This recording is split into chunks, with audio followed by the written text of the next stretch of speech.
चैतन्य प्रभु नित्यानंद श्री अद्वैत गदाधर शिवासादि गौर भक्त वृंद रूप सनातन भट्ट रघुनाथ श्री जीव गोपाल भट्टदास रघुनाथ एहि छे गोसाई कौरी चरण वंदन यहाँ हैते विघ्नाशे अभीष्ट पूरन अभीष्ट पूरन अभीष्ट पूरन।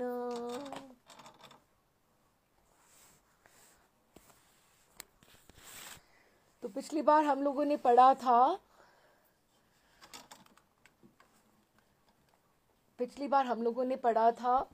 कि बम्बई का जो मसला है वो सॉर्ट आउट हो गया था। तो उसके बाद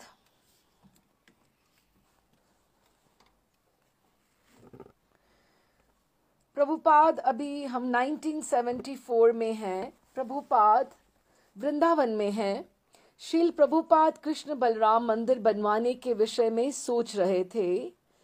अप्रैल 1972 में उन्होंने अपने शिष्य हैंस किलमैन, जो उसका नाम अभी दीक्षित था, सुरभि, जिसका पहले भी बात हुई थी कि बॉम्बे वाला वहाँ पे वो डिजाइनिंग कर रहे थे, वहाँ पे उसका नक्शा बना रहे थे बॉम्बे का। तो जिसने बम्बई केंद्र के लिए योजना बनाई थी, कहा था कि भारतीय उत्थान वास्तुशिल्प के अनुसार खाका खींचे कि उसका मैप बनाए अभी वृंदावन के लिए। प्रभुपाद जी को गोविंद जी का मंदिर बहुत पसंद था जो वृंदावन का है, जो रूप गोस्वामी जी के द्वारा बनवाया गया था। उन्हें इसका खुला प्रांगण पसंद था, जिसके चारों ओर अनेक मेहराबें थी। मेहराबें मीन्स बड़े बड़े वो जो पिलर्स होते हैं, और इसके सामने की सीढ़ियां देव दर्शन क्षेत्र तक गई हुई थी। उन्होंने सुझाव दिया कि इस मंदिर की कुछ विशेषताएं इस्कॉन का जो कृष्ण बलराम का मंदिर वृंदावन का बने, उसके लिए सम्मिलित कर ली जाए। सुरभि ने वृंदावन के शिल्पी की सहायता से योजना पूरी की और प्रभुपाद ने अपनी सहमति प्रकट कर दी। ये वृंदावन का सबसे बड़ा मंदिर होगा। दिल्ली के अनेक उच्च वर्ग के लोग जो भक्त भी हैं, सप्ताह अंत में हमारे साथ रहने का आनंद लेंगे और उनके लिए ये विकुंठ के समान होगा। तुम लोग इसे आश्चर्यजनक रूप में बनाओ, अन्यथा तुम अमेरिकन नवयुवकों की बदनामी होगी कि उनको पता लगेगा कि अमेरिकन प्रभुपाद उनको बूस्ट अप कर रहे हैं कि आप लोग अमेरिकन हो तो इसलिए आपको ज्यादा अच्छा काम करना चाहिए। उससे अमेरिका तथा भारत की मर्यादा को बट्टा लगेगा अगर आप अच्छे से काम नहीं करोगे। और ये वृंदावन प्रोजेक्ट इस्कॉन में हमारी सबसे महत्वपूर्ण योजनाओं में से है। यद्यपि गुरुदास पत्र द्वारा प्रभुपाद से निरंतर संपर्क बनाए हुए था, किंतु उसने वृंदावन के कुछ मामलों में ढिलाई कर रखी थी। अभी गुरुदास जी जो हैं वो He is the one taking care of Vrindavan project. यथा कुआं खुदवाना तथा नगर पालिका से स्वीकृति प्राप्त करना, जिनके लिए प्रभुपाद ने बारंबार कहा था। मैं प्रारंभ से, प्रभुपाद कहते थे, उन्होंने लिखा था, मैं प्रारंभ से कहता रहा हूं कि केवल वृंदावन में गोविंद जी मंदिर के ही समान एक मंदिर चाहता हूं। यद्यपि तब से अनेक पत्र आए हैं, किंतु ये कार्यक्रम जो है ये बहुत ढंग से नहीं हो रहा। अच्छा बुरा ना मानना, अब मैं सोच रहा हूं कि सुरभि को ही योजना का उसको ही मैं करने दूं, क्योंकि उनको लग रहा था कि काम में बहुत ढिलाई हो रही है, अच्छे से काम नहीं हो रहा है। प्रभुपाद सोचते थे कि वृंदावन में मंदिर बनवाना उतना कठिन ना था, अतः देरी होने से वो अधीर हो गए। उन्हें लग रहा था कि वृंदावन में काम कराना क्योंकि भारत में तो आसान हो जाएगा, लेकिन it was not so easy. इस विचार से कि भक्तगण तथा शिल्पी जन इस इमारत को कहीं अधिक महंगी ना बना दें, इसलिए उन्होंने उनसे स्वीकृत योजनाओं को आगे बढ़ाने के लिए कहा कि जिस जिस बातों से एग्रीमेंट हो चुका है, जिनकी परमिशन मिल चुकी है, वो काम तो आगे बढ़ने ही चाहिए।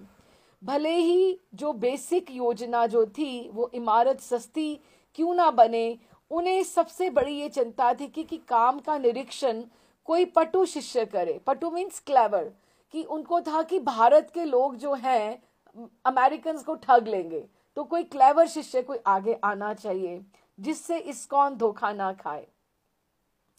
अप्रैल 1972 में ही प्रभुपाद ने कहा था कि वृंदावन की जो 3 ऑल्टर्स जो बनेंगे, लेकिन मेन सेंटर में जो विग्रह होंगे वो कृष्ण और बलराम के होंगे। कृष्ण काले होंगे और बलराम गोरे।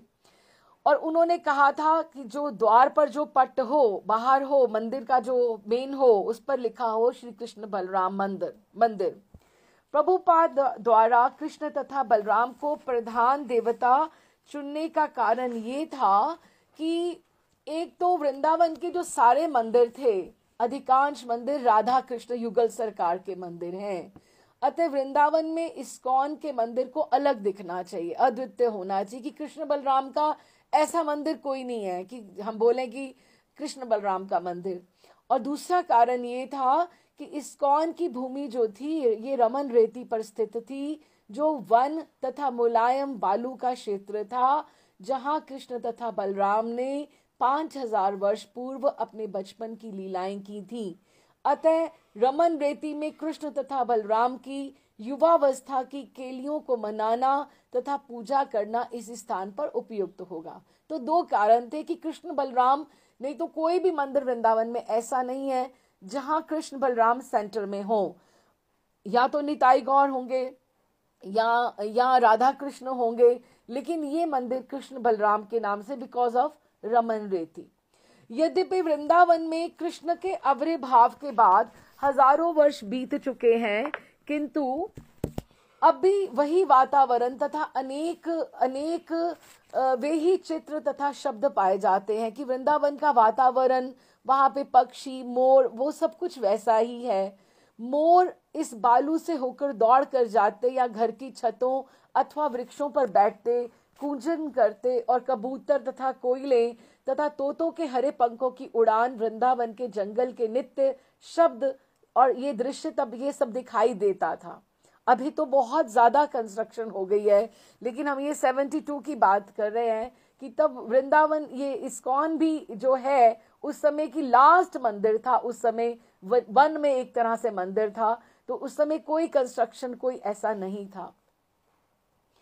कृष्ण तथा बलराम मंदिर की स्थापना करके प्रभुपाद रमन रेती के शांत दिव्य वातावरण का लाभ समस्त लोगों को प्रदान करना चाहते थे, जिनमें विदेशों के दर्शक, दिल्ली के यात्री और उनके अपने शिष्य सम्मिलित थे। उन्हें था कि एक यहाँ पे एक सेंटर बन जाएगा जहां पर आकर सब लोग रह पाएंगे। एक यूरोपियन उपदेश केंद्र उन्होंने कहा था प्रभुपाद ने बनाओ, उन्होंने लिखा था, और वृंदावन आने वाले सभी यात्रियों तथा हिप्पियों की सूची बनाओ, उन्हें बढ़िया प्रसाद दो, उन्हें कीर्तन करने, मंदिर की सफाई करने में तथा अपनी पुस्तकें पढ़ने में व्यस्त करो, उन्हें भक्त बनने की सारी सुविधा प्रदान करो। कि अगर हम उन्हें प्रसाद देंगे, अगर हमें उन्हें मंदिर में इन्वॉल्व करेंगे, सफाई करना है, ठाकुर जी के श्रृंगार का सामान सब जुटाना है, माला बनाना है, जो जो कामों में हम उनको सुविधा दे सकते हैं, रहने की सुविधा अगर देंगे तो वो भक्त बनने के लिए और प्रगति करेंगे। 1972 के कार्तिक मास में प्रभुपाद अपने आगमन के बाद लगभग 1 वर्ष तक वृंदावन से दूर रहे आए, क्योंकि प्रभुपाद बाहर का टूर भी कर रहे हैं और बंबई का भी मसला था।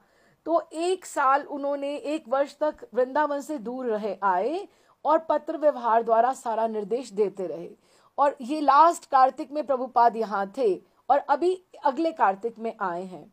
उन्हें सभी महाद्वीपों में कृष्ण भावनामृत आंदोलन के तेजी से बढ़ने के फलस्वरूप अनेक स्थानों में जाना पड़ता, तो भी उनके 3 प्रमुख प्रोजेक्ट बंबई, वृंदावन तथा मायापुर उनके पत्र व्यवहार तथा उनके सर्वाधिक पूंजी निवेश के प्रधान विषय थे। पूंजी निवेश मीन्स ज्यादा पैसे, कैपिटल जो थी बाहर से आ जरूर रही थी, लेकिन इन मंदिरों में वहां पर इस्तेमाल हो रहे थे कि ज्यादा पैसे इन्हीं मंदिरों में जा रहे थे, क्योंकि मेन कंस्ट्रक्शन का एरिया यही 3 थे। एक दिन प्रभुपाद जी ने आराम करते समय अपने सेवक से कहा, मेरी आयु के अधिकांश व्यक्ति अवकाश ग्रहण कर चुके हैं कि मैं इतना बड़ा हो गया हूँ, सब लोग रिटायर हो जाते हैं, मैं अब और अधिक प्रबंध नहीं करना चाहता कि मुझे आप लोग सब ने बहुत व्यस्त की रखा हुआ है। मैं अब केवल और केवल अब लेखन कार्य करना चाहता हूं। आप सबको मुझे रिटायर कर देना चाहिए। प्रभुपाद ने पूछा कि क्या संसार भर में कोई ऐसा मुझे स्थान मिल सकेगा जहां वो 6 मास के लिए चले जाएं, जहां वे एकांत में रहें, जहां पर मुझे किसी पत्र का उत्तर ना देना हो, जहां आकर मुझे कोई विचलित ना करे और मुझे कोई डाक भी प्राप्त ना हो, कि मुझे किसी से बात भी नहीं करनी, मुझे सिर्फ रिटायर होके अपना ग्रंथों के ऊपर अपना समय एकांत में देना है। प्रभुपाद के जो सेवक दास वहां पे थे, उन्होंने, शिष्य ने कहा, अच्छा ऐसा करते हैं, प्रभुपाद तेहरान चले जाते हैं, तेहरान में बहुत वहां पे लोग नहीं हैं। प्रभुपाद ने विचार किया, किंतु उन्होंने कहा नहीं नहीं, तेहरान क्यों, मैं न्यू वृंदावन वर्जीनिया चला जाता हूं। उन्होंने महात्मा गांधी की चर्चा की, जो रात में भी नहीं सो पाते थे क्योंकि लोग उनके सदा पीछे लगे रहते थे, भले ही वे बिना बताए यात्रा क्यों ना करें। उसी दिन फिर ये तय हो गया कि प्रभुपाद वर्जीनिया जाएंगे और वहां पे 6 मास वहां पे शांति से रहेंगे, क्योंकि वर्जीनिया में उन्हें कोई भी परेशान नहीं करेगा। उसी दिन पेरिस से भगवान दास का पत्र आया, और जिसने उन्होंने प्रभुपाद को यूरोप के अपने इस्कॉन केंद्रों के भ्रमण करने के लिए आमंत्रित किया था। प्रभुपाद तुरंत ही इस पत्र से प्रफुल्लित हो उठे। उन्होंने कहा, मेरी टिकट बुक कराओ, मैं पेरिस जाऊंगा। उनके दास शिष्य ने कहा, किंतु अभी अभी तो आपने वर्जीनिया जाने का सोचा है, जहां आपको एकदम से एकांत चाहिए। आप वहां जाकर पेरिस में आपको कितना काम हो जाएगा, आप फिर अपनी अपनी बात से पीछे हट रहे हैं। प्रभुपाद हंसने लगे और कहने लगे, इस जीवन में तो मेरे लिए यह संभव नहीं है कि मुझे आप लोग फ्री भी करोगे किसी चीज से और मुझे एकांत भी मिलेगा। अच्छा हो कि मैं, अगर मुझे मरना भी है तो मैं भ्रमण करते हुए युद्ध भूमि में मरूं, क्योंकि मैं एक फाइटर हूं, मैं एक योद्धा हूं। योद्धा के लिए यही प्रशंसनीय है कि वह युद्ध भूमि में मरे। क्यों है, ऐसा ही है ना? तो तुम मेरी टिकट बुक कराओ, पेरिस में बहुत काम है। मैं जब से वहां पे ठाकुर जी की स्थापना हुई है, मैं गया भी नहीं हूं, तो हम वहीं जाएंगे। तो प्रभुपाद की इतने व्यस्त होने के बावजूद भी वो चाहते थे कि मैं रहूं, लेकिन फिर वापस उनको उन सेंटर्स में सब जगह के ऊपर जाना पड़ता था। गुरुदास ने समस्त इस्कॉन केंद्रों को पत्र भेजकर वृंदावन में कृष्ण बलराम मंदिर के उद्घाटन में उपस्थित होने के लिए आमंत्रित किया था। अब प्रभुपाद उधर अब पेरिस चले गए हैं। अब इस्कॉन जो कृष्ण बलराम मंदिर है रमन रेती वाला, इसकी इनॉग्रेशन होनी है। तो उन्होंने, गुरुदास ने सबको आमंत्रित कर दिया था, जो उन्होंने डेट डिसाइड करी हुई थी उसके हिसाब से। उसने कलकत्ता तथा बंबई के आजीवन सदस्यों को आमंत्रित किया था और रेलगाड़ियों में उनके डिब्बे भी सुरक्षित करा दिए थे। प्रभुपाद भी अपने शिष्यों को जन्माष्टमी के अवसर पर वृंदावन आने के लिए आमंत्रित कर रहे थे, कि ये जन्माष्टमी का अवसर था कि जब ये इनॉग्रेशन होनी थी। लॉस एंजलिस में सैकड़ों भक्तों के समक्ष भाषण देते हुए उन्होंने कहा था, मैं तुम सबको कृष्ण बलराम मंदिर के उद्घाटन पर वृंदावन आने के लिए आमंत्रित कर रहा हूं। प्रभुपाद ने अपने गुरु भाइयों को भी आमंत्रण भेज रखे थे, और जब इनमें से एक ने स्वीकार किया तो प्रभुपाद ने उसे रहने की व्यवस्था के लिए आश्वस्त किया और कलकत्ता से वृंदावन तक के सुविधाजनक मार्ग का भी सुझाव भेज दिया कि आप इस तरह से यात्रा कर सकते हैं। 15 जुलाई को वृंदावन में प्रस्तावित आगमन से पहले, कि जब भी वो इनॉग्रेशन होना है, 10 दिन पहले प्रभुपाद जी ने वैसे ही पत्र अपने सन्यासी शिष्यों को भी लिखे और आने के लिए सबको आमंत्रित किया, जिससे वे उन तमाम बातों पर विचार कर सके जो उनके व्यस्त भ्रमण के दौरान शेष रह गई थी। कि उनको था कि सारे जीबीसी यहाँ पे इकट्ठे होंगे तो हम उनसे बैठ के इकट्ठे बात भी कर सकते हैं, और वो उनको भी, वृंदावन का इतना बड़ा इनॉग्रेशन है तो वहां पे सबको होना चाहिए। गुरुदास को छोड़कर अन्य किसी भक्त ने सोचा तक ना था कि नियत भव्य उद्घाटन के पूर्व ये इमारत तैयार भी हो सकेगी, क्योंकि जितना वो वहां पर सब कुछ फैला हुआ था, अभी आमंत्रण जा चुके हैं, सब कुछ हो चुका है, और अभी कुछ पता नहीं लग रहा कि ये काम होना कैसे है। कार्य पूर्ववत मंद गति से चल रहा था। केवल मूर्ति कक्ष क्षेत्र के अतिरिक्त सारी भूमि जैसे कंस्ट्रक्शन का एरिया बना हुआ था। ना तो कोई वेदी थी, ना कोई मूर्तियां। तेजस ने सोचा कि गुरुदास प्रभुपाद को नाराज नहीं करना चाहता, इसलिए वह इस विचार को मन में भी नहीं लाना चाहता कि महल, जो ठाकुर जी का ऑल्टर है, गर्भगृह, वो तैयार नहीं होगा। तिथि निश्चित हो चुकी थी और प्रभुपाद बहाना नहीं सुनना चाहते थे। उन्होंने लिखा था, इसे जन्माष्टमी तक तैयार हो जाना चाहिए, विलंब का कोई कारण नहीं है। और वो स्वयं तो बाहर थे, उनको पता ही नहीं था कि किस तरह से, कौन सी गति से ये काम हो रहा है। गुरुदास ने स्वीकार किया कि मंदिर निर्माण का कार्य जन्माष्टमी तक पूरा नहीं हो सकेगा, किंतु उसका तर्क ये था कि हम अगर उद्घाटन कर लें, जैसे बंबई का हुआ है या मायापुर का हुआ है, तो भी तो हम कर ही सकते हैं। उसका तर्क ये था कि उद्घाटन उत्सव तब भी हो सकता है भले ही मंदिर के निर्माण कार्य का अंतिम कार्य तक भी चल रहा हो। चूंकि भारत के लिए अभी कोई नियत जीबीसी तो था नहीं, बाहर के लिए जीबीसी थे, लेकिन जो वृंदावन, मायापुर, ये वाली जगह जो थी, बॉम्बे, इसके लिए प्रभुपाद स्वयं ही देखते थे। अतः प्रभुपाद को वृंदावन मंदिर के निर्माण कार्य की जो नियमित रिपोर्ट भी नहीं मिल पा रही थी कि क्या, कैसे, कितना स्थिति पहुंची हुई है।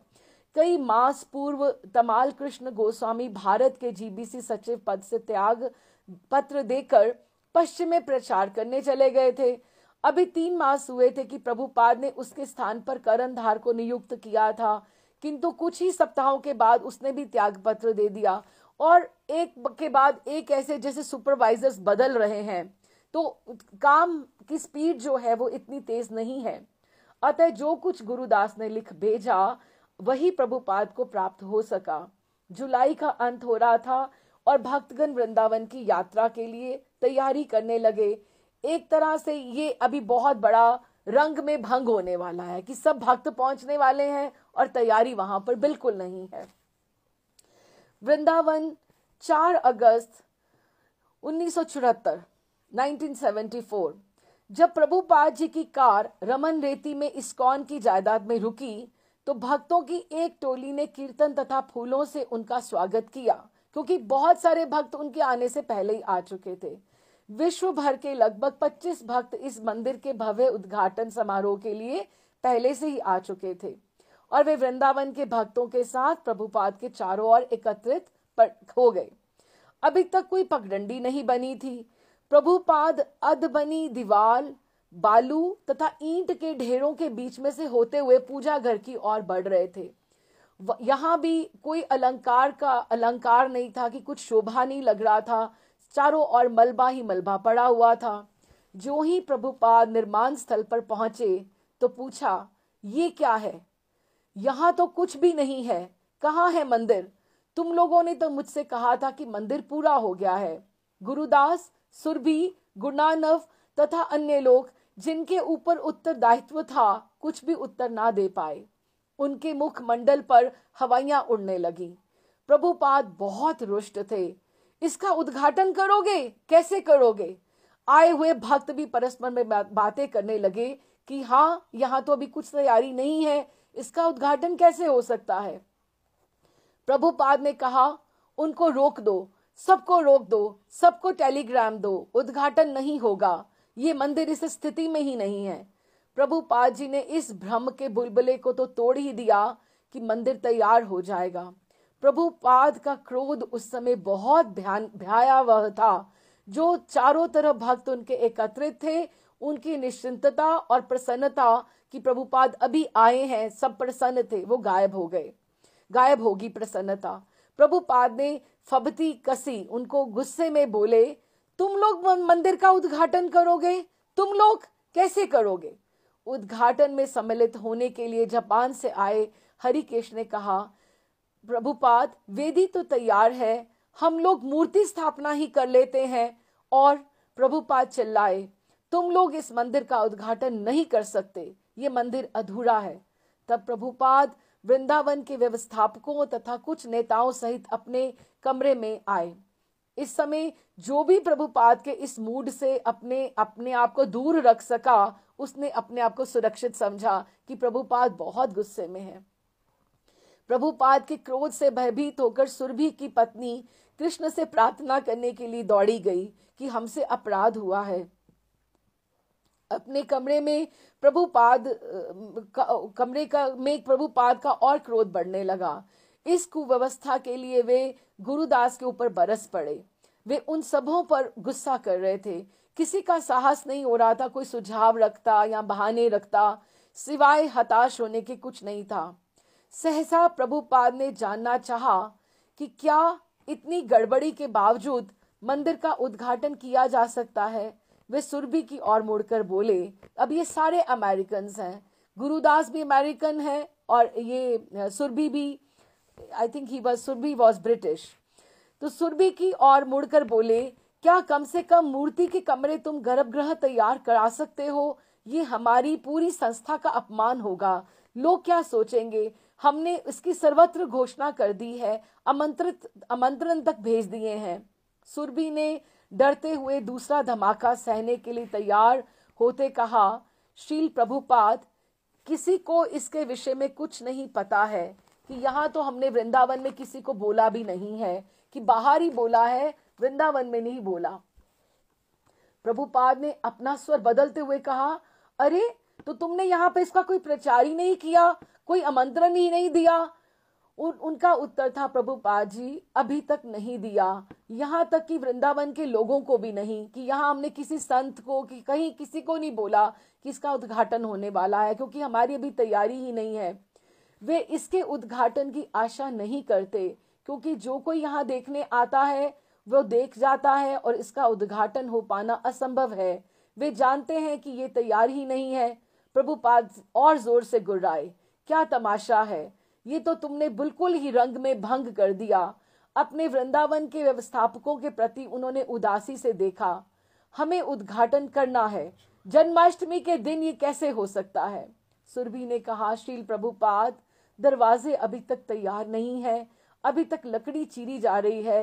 प्रभुपाद ने यमुना से मूर्तियों के बारे में पूछा, जो गुरुदास की पत्नी थी, तो उसने कहा, उनका सारा श्रृंगार तो और पोशाक तो तैयार है, किंतु सिंहासन तैयार नहीं है। उन्होंने उससे पूछा, तुम्हारा क्या विचार है? यमुना ने कहा, मैं कुछ कहने के लिए सर्वथा अयोग्य हूँ प्रभुपाद, मुझे बोलने का अधिकार नहीं है, किंतु मैं देखती हूँ कि मंदिर को खोल पाना असंभव है। यहाँ पे कोई ढंग से पुजारी भी नहीं है हमारे पास। प्रभुपाद ने अंतिम रूप से निराशा के स्वर में कहा, तो फिर हम इसे नहीं करेंगे, किंतु हमने विश्व भर के लोगों को आने के लिए आमंत्रित कर रखा है और मुझे इसकी सूचना तक भी नहीं थी। अब तुम सब मिलकर निर्णय लो। प्रभुपाद ने कहा, आप बताओ कि कितनी जल्दी और कब शीघ्र इसका उद्घाटन कर सकते हैं? क्या दीपावली में कर सकते हैं? शील प्रभुपाद, अक्टूबर में दीपावली पे एक भक्त ने सुझाया कि यदि भक्ति सिद्धांत सरस्वती के जन्मदिन पर रखा जाए तो कैसा रहेगा? वो दिसंबर के अंत में रहेगा और हमें 1 मास और मिल जाएगा। प्रभुपाद मौन थे, किंतु अप्रसन्न और हताश थे। सुरभि बोल पड़ा, वस्तुतः इसमें 6-7 मास तो कम से कम लगेंगे, हम ऑलरेडी अगस्त में हैं। तब प्रभुपाद ने अप्रैल मास की रामनवमी का दिन चुना। ये उद्घाटन मायापुर तथा वृंदावन के भक्तों के वार्षिक मेले के अवसर से मेल खाएगा, क्योंकि मायापुर का गौर पूर्णिमा के लिए सब लोग आएंगे। तो कलकत्ते अगर वो गए गौर पूर्णिमा के लिए मायापुर, तो फिर वहां से पहले सारा वहां पर संकीर्तन सब अटेंड करके प्रोग्राम, तो फिर वो वृंदावन होते हुए जा सकते हैं।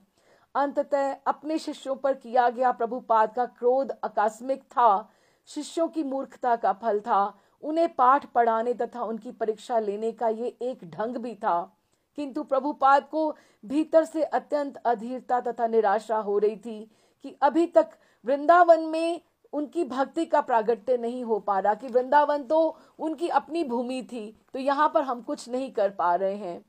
वे कृष्ण भावना अमृत आंदोलन की ख्याति के लिए एक आश्चर्यजनक मंदिर चाहते थे। अब ये प्रोजेक्ट भी तो बड़ा था कि एकदम से तो इस तरह से बन नहीं जाता, ऐसा मंदिर जो विश्व भर में कृष्ण भक्ति को स्थापित कर सके।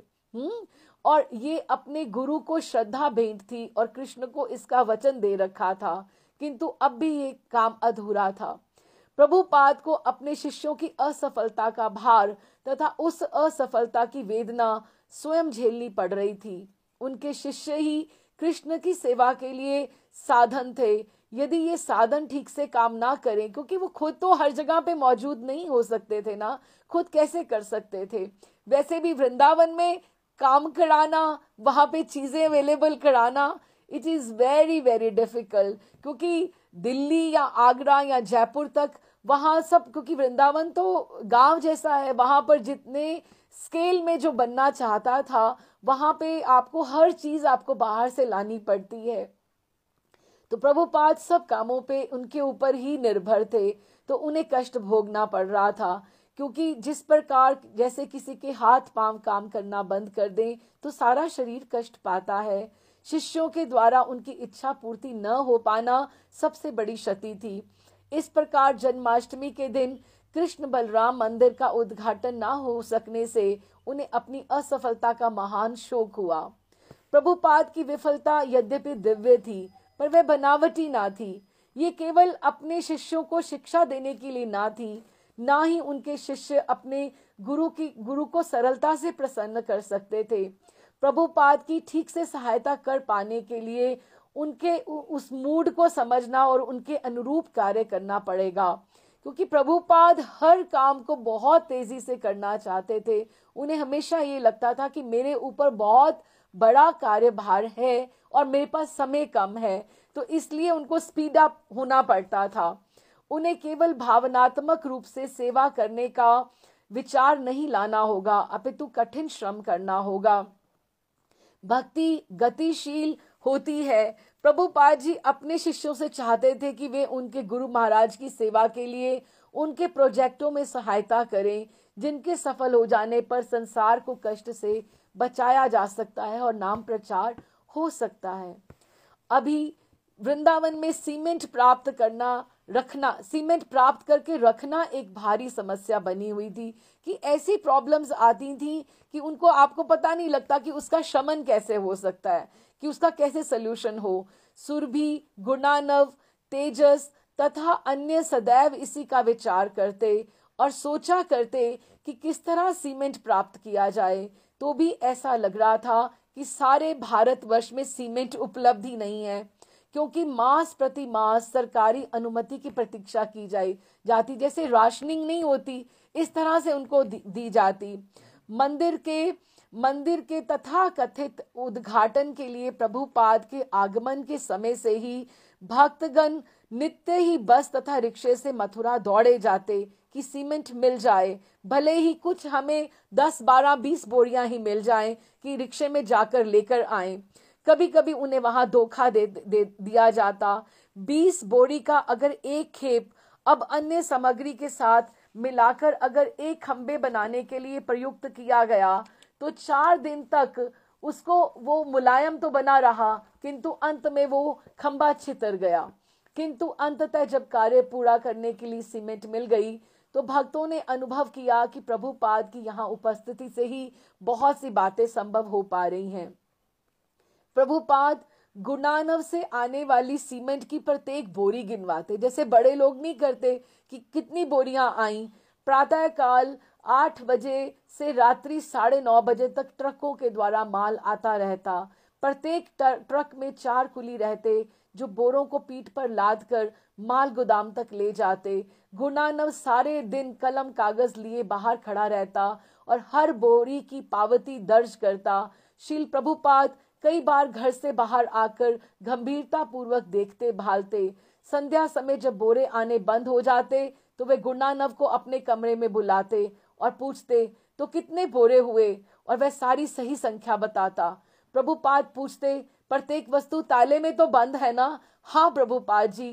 प्रभुपाद सीमेंट के विषय में ऐसे बातें करते जैसे सोने की खेत आई हो कि ये भी हमारा भारतीयों का इस तरह से हर चीज़ के लिए इकोनॉमिकली होकर सोचना। और ये प्रभुपाद ने ये बातें बहुत ही, कितनी सीमेंट की बोरी लगी, कितनी आई, कि उनको लगता था कि प्रभुपाद ऐसा इंटरेस्ट कैसे लेते हैं, जैसे सोने की खेताई होती है, इस तरह से।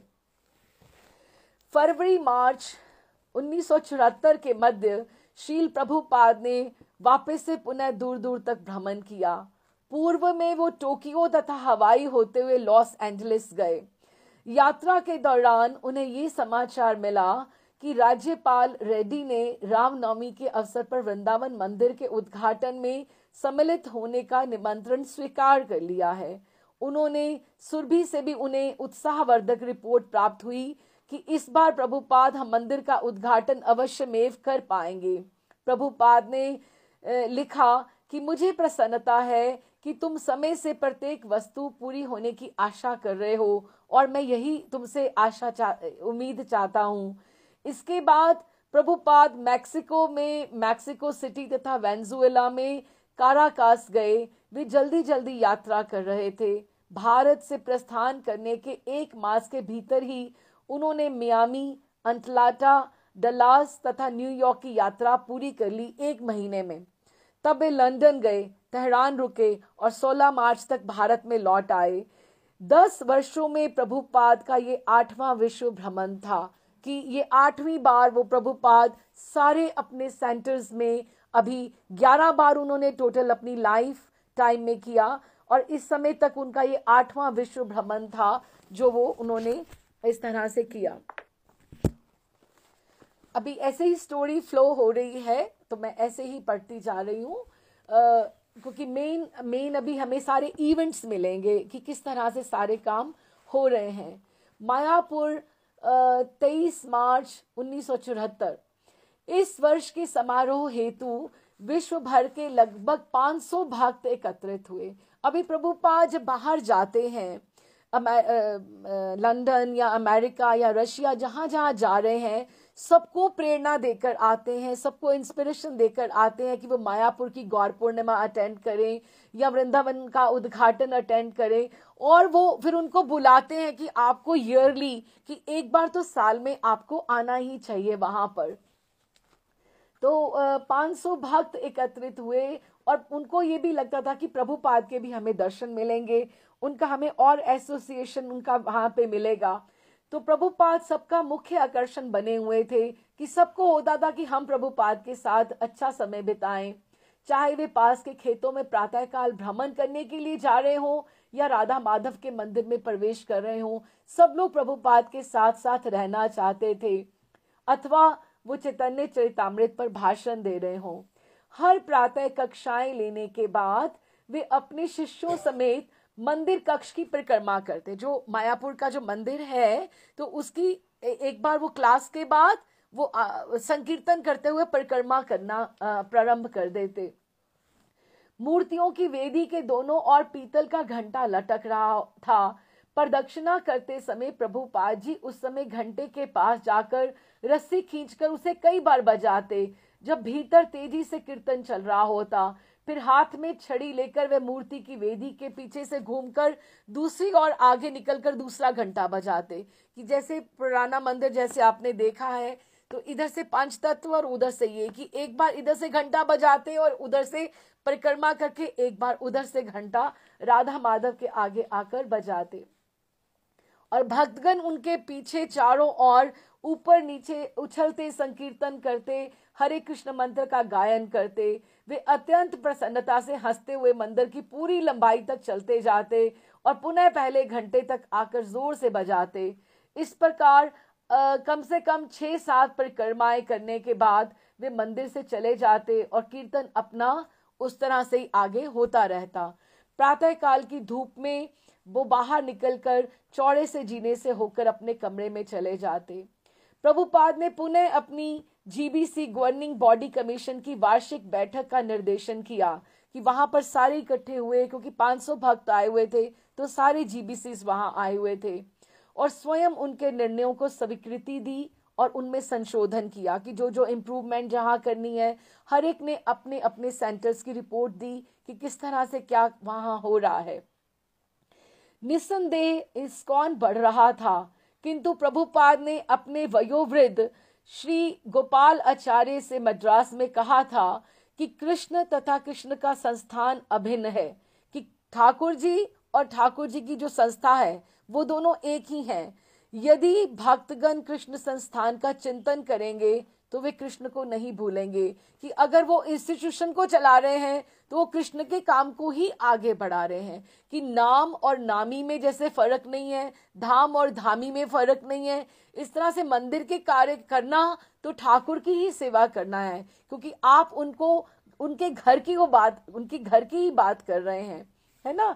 तो उन्होंने जिस तरह से अगर हम आज सोचें कि हम जैसे कि हमें ये घर में काम करना है, ये काम करना है, वो करना है, अभी ये बनाना है, ये कुकिंग करना है, ये करना है, तो हम लोग एक अपने आप को एक एग्जॉस्ट कर लेते हैं कि ये, और अगर हमें एक बात हम ये जोड़ दें कि ये ठाकुर जी का घर है और ठाकुर जी के घर के लिए हम रसोई कर रहे हैं, तो पूरी की पूरी भावना ही बदल गई। फिर हम अपने लिए कुछ नहीं कर रहे, हम ठाकुर जी, वो जो काम है वो सेवा में परिवर्तित हो गया है, क्योंकि कृष्ण का काम, कृष्ण की संस्था, कृष्ण का मंदिर, ये सारी की सारी एक ही हैं। तो जब ठाकुर जी पिवट के रूप में सेंटर में आ जाते हैं तो उनके इर्द गिर्द जो भी काम किया जाता है वो सेवा, और फिर हम उसके कर्म बंधन से भी छूट जाते हैं। भारत की वार्षिक तीर्थ यात्रा में भक्तों के सम्मिलित होने पर उन्होंने बल देते हुए प्रभुपाद अपने आध्यात्मिक संस्थान इस्कॉन की आध्यात्मिक नींव को सुदृढ़ कर रहे थे। इस प्रकार अपने भक्तों को एकत्रित करने के लिए ही उन्होंने ये धामों में केंद्र को स्थापित करने हेतु श्रम किया था। अब ये बहुत इफेक्टिव हो गया कि गौर पूर्णिमा का इधर होगा या कार्तिक मास का उधर होगा, तो जो भी लोग आए एक बार वार्षिक रूप से सबको आना चाहिए, और प्रभुपाद जहां हो तो दे कैन कोऑर्डिनेट कि कहां पर हैं, ताकि सब भक्तों को आपस में एक दूसरे का संग मिल सकता है। वे अब तथा भविष्य में भी अपने समस्त अनुयायियों को मायापुर तथा वृंदावन की शुद्धकारी शरण दिलाने के इच्छुक थे। उनकी योजना थोड़ी थोड़ी करके पूरी हो रही थी। सारा संसार भगवान चैतन्य के आंदोलन से सुरक्षा प्राप्त कर रहा था। अभी हम वापस वृंदावन, समय हो गया, तो वो रामनवमी का जो आना है, जो उद्घाटन होना है, तो 16 अप्रैल सन 1974 जब प्रभुपाद अंतिम रूप से कृष्ण बलराम मंदिर के उद्घाटन को संपन्न करने आए, तो उन्हें ये देखकर बहुत सुखद आश्चर्य हुआ कि मंदिर के ऊपर 3 बड़े बड़े गुंबद उठे हुए हैं। ये गुंबद उनके पिछले दौरे के विगत 7 महीनों में बन गए थे। उनकी अनुपस्थिति में 4 मंजिला अंतरराष्ट्रीय अतिथि भवन, जो गेस्ट हाउस था, वो भी पूर्ण हो चुका था। सुरभि ने रात दिन काम करने वालों का निरीक्षण किया था, जिससे समय पर सारा काम हो जाए। मध्य का ऊंचा गुंबद तथा प्रत्येक वेदी के ऊपर बने 2 पार्श्व के गुंबद अत्यंत भव्य थे। उनके आकर्षक रूप से मन में उच्च विचार उत्पन्न होते थे और लगता था कि भौतिक जगत के ये परे अस्तित्व है। जो गुंबद होता है कि उसकी जो शक्ति होती गुंबद, और उसके ऊपर जो पताका होती है वो प्रगति का उद्घोष करती है। वो स्लोगन होता है कि ये चीज, ये ठाकुर जी का स्थान है जो आगे आगे बढ़ रहा है। गुंबद की शक्ति तथा सुंदरता का ये स्मरण दिलाती है कि इसके नीचे परमेश्वर का अर्चा विग्रह का निवास है, कि ठाकुर जी इसके भीतर हैं। ये गर्भगृह के ऊपर गुंबद बनते हैं। मंदिर का उद्देश्य जनता को प्रकाश देना और उनके अज्ञान को हटाना है, और ये गुंबद इस अभिप्राय को साकार कर रहे थे कि ठाकुर जी के नाम की, ठाकुर जी के अस्तित्व की जो पताका है, वो विजय पताका कितनी ऊपर तक फहरा रही है। ये मीलों तक वृंदावन के क्षितिज से ऊपर उठे दिखते और कृष्ण बलराम की अर्चना का जयनाद करते, कि दूर दूर से सबको दिख रहे थे कि कितना ये मंदिर इस तरह से आगे इतना सुंदर लग रहे थे वो गुंबद। प्रत्येक गुंबद की चोटी पर एक ताम्र कलश था, तांबे का, जिसमें 3 गोले निम्न, मध्य तथा उच्च की, एक नीचे के लोक हैं, ऊपर के लोक हैं और बीच वाला लोक है, और इन सब के ऊपर शाश्वत सुदर्शन चक्र था। सुदर्शन चक्र स्वयं कृष्ण थे और मंदिर के ऊपर इस यशस्वी प्रतीक का दर्शन करने से भक्त अपने आप को विजयी तथा संतुष्ट अनुभव करते हैं। किसी भी मंदिर का पताका, गुंबद के दर्शन करने का फल हमें ठाकुर जी के दर्शन के फल के हिसाब से ही होता है। चक्र के, यहाँ तक कि अतिथि भी इसे आश्चर्य से देखते। चक्र के ऊपर तांबे की विजय पताकाएं लगी हुई थीं। प्रभुपाद ने पूरी बनी इमारत का भ्रमण करते हुए गुंबदों की ओर देखा और प्रसन्न होकर कहने लगे, ओह, ये गुंबद तो बनकर बहुत अच्छे लग रहे हैं, तुम इसके बारे में क्या सोचते हो? और वे अपने साथ वाले भक्तों की तरफ मुड़े और एक भक्त ने कहा, ये अतीव राजसी हैं, कि they are looking very royal. Prabhupada हंसे। सभी लोग कह रहे थे कि सुरभि कितनी अच्छी तरह काम कर रहा है और प्रभुपाद सुरभि की ओर मुड़े, जो हफ्तों से तनिक भी सोया नहीं था। किंतु मैं ये नहीं कह सकता, मैं हूं ही ऐसा जो तुम्हारी आलोचना कर रहा हूं, क्योंकि मैं तुम्हारा गुरु हूं। मैं तुम्हें परफेक्ट चाहता हूं कि क्योंकि मेरा काम ही ऐसा है कि मैं तुम्हें अच्छे से अच्छा बनाने की कोशिश करूं। मुझे सदैव शिष्यों की आलोचना करनी होती है, प्रभुपाद कह रहे हैं। विश्व भर के इस्कॉन केंद्रों से कम 600 भक्त अपनी वार्षिक भारत यात्रा के लिए वृंदावन आए हुए थे। अभी जो 600 भक्त आए हैं, इसका मतलब 600 तो कमिटेड हो ही गए हैं ना, जो पूरे के पूरे इनकी दीक्षा, इनके उसमें से सन्यासी भी हैं कि कितने हैं, हर जगह से 10-10, 12-12 भी आए हों तो कितनी बड़ी बात है। तो अपने वार्षिक भारत यात्रा के लिए वृंदावन आए थे। मुख्य विषय तो मूर्तियों की स्थापना तथा मंदिर का उद्घाटन था। बड़ी तेजी से अंतिम तैयारी, सफाई, सजावट, रसोई हो रही थी। अनेक महत्वपूर्ण आजीवन सदस्य तथा अतिथि आ चुके थे और 40 कमरे वाले अतिथि भवन में अपने निजी कमरों में ठहरे हुए थे। प्रभुपाद की कल्पना अंततः साकार हुई थी। उन्होंने वृंदावन में संभवतः सबसे सुंदर तथा समृद्ध मंदिर बनवा लिया था। निश्चय ही गतिशील भक्ति तथा उपदेश की भावना से ये अत्यंत जीवंत था और साथ ही उन्होंने कृष्ण भक्ति रखने वाले आने वाले यात्रियों के लिए श्रेष्ठ स्थानीय होटल भी बन गया था, जैसे अतिथि गृह हो गया था।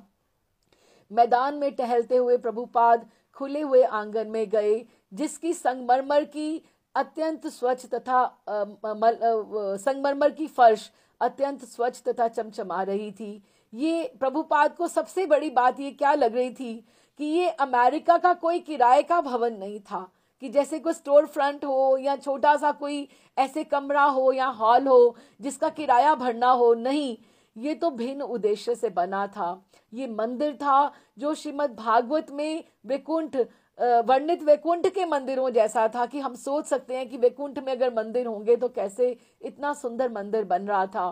प्रभुपाद ने कहा, ये पृथ्वी पर स्वर्ग है। मेरे विचार से ये भारत के समस्त मंदिरों से बढ़कर है। प्रभुपाद तमाल वृक्ष के समक्ष खड़े हंस रहे थे।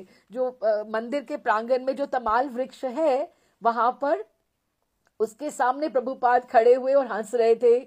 उसकी शाखाएं, क्योंकि तमाल काला होता है और उसको तमाल वृक्ष को ठाकुर जी का स्वरूप माना जाता है, इसीलिए तमाल वृक्ष वृंदावन में है लेकिन बहुत कम है, तो इसीलिए प्रभुपाद ने उसको वहां से कटवाने नहीं दिया था।